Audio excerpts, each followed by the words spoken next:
Continuing to cover breaking news in the Baby Kate trial out of Ludington. And 24-hour News 8's Joe LaFergie's live in Ludington right now where that guilty verdict was read moments ago. So, Joe, can you tell us what happened there in the courtroom? Brett, we were watching the courtroom. Leon Hendricks was in the courtroom. I was outside on a monitor watching it. And if you go to, I just tweeted a picture out of Sean Phillips. I think Leon said it best, very stoic as that verdict was read. There's really no emotion to really, that you could really see coming on his face as the jury foreman read that guilty verdict. Again, guilty of imprisonment, unlawful imprisonment, 15-year felony, unknown whether he will get all 15 years of that. That'll be decided by the judge after a process that takes at least a couple of weeks.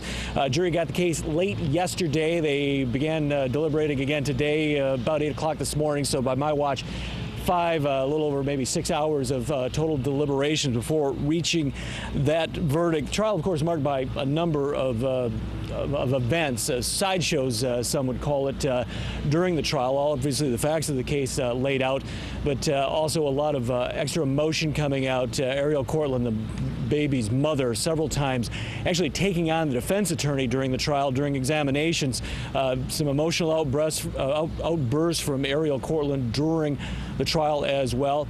Even the prosecutor yesterday frazzled during his closing arguments. Bart Kennett, at the defense attorney, at one point and later apologized for that. Of course, the case, though, the big factor in this case, that jury had to decide, basically rested on 2 hours.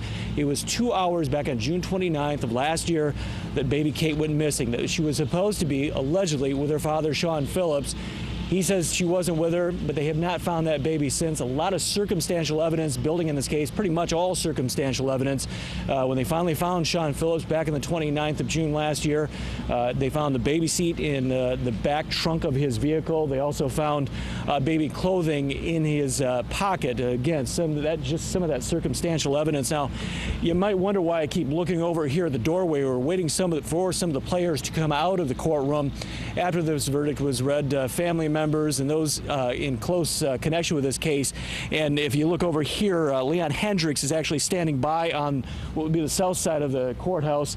He is getting reaction as well. We will go to him as soon as he has some of that. But again, a lot of circumstantial evidence in this case, and we're going to send it back right now because I believe we have more information. All right, thank you so much, Joe. Well, this trial has been a wild one with several key witnesses and a dizzying maze of twists and turns and dramatic moments. It all started with baby Kate's mom, Ariel Cortland, on the stand. At one point while testifying, she snapped as the defense pressed her about text messages that revealed her involvement in talks of an abortion of baby Kate. When the prosecutor asked Ariel to reach into a bag and pull out some of Kate's baby clothes, well, she started to cry. Then started and jumped up from the witness stand and jogged out of the courtroom. The defense claimed that episode was staged, which the prosecutor denied. We then heard from a friend of Sean Phillips. He painted a dark picture of his friend, saying that he once heard Sean tell stories before about how he could hide a body and nobody would be able to find it. There's also been evidence that made us ask, could baby Kate still be alive? A note found in Sean's jailhouse clothes said, "I gave her to a guy along with a list of families that are adopting." He was to take her to one and they would report that the baby was left on their doorstep, but they would try and keep it.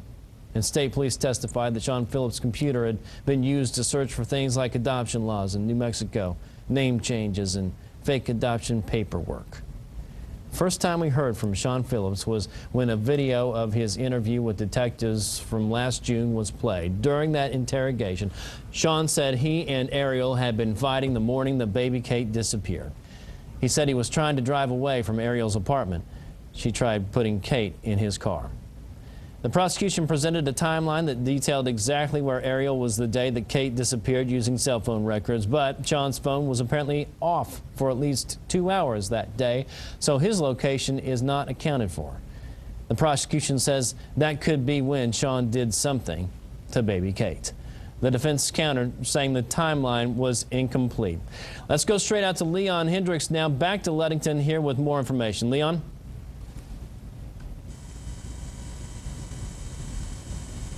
That was Sean Phillips you saw there just getting into a vehicle and driving away. These are live pictures that are coming out of Ludington. Our crews there, Leon Hendricks, you saw in the reflection of the glass there, that vehicle speeding across the grass of the courtroom or courthouse lawn as well. A sheriff's department minivan has just taken and whisked away Sean Phillips. Highly unusual to see this sort of thing happen. Leon, are you surprised they brought him out and took him away like that?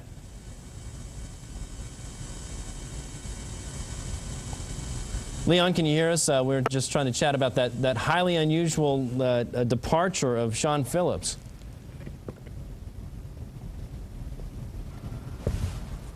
All right, a little trouble getting in touch with Leon there. Obviously, he's live out there. Just saw some dramatic live pictures of Sean Phillips being whisked away by the sheriff's department across the lawn there at the courthouse. We, of course, are going to go right back to that. Take a short break here. Stay with us for more on the developing situation coming out of Ludington.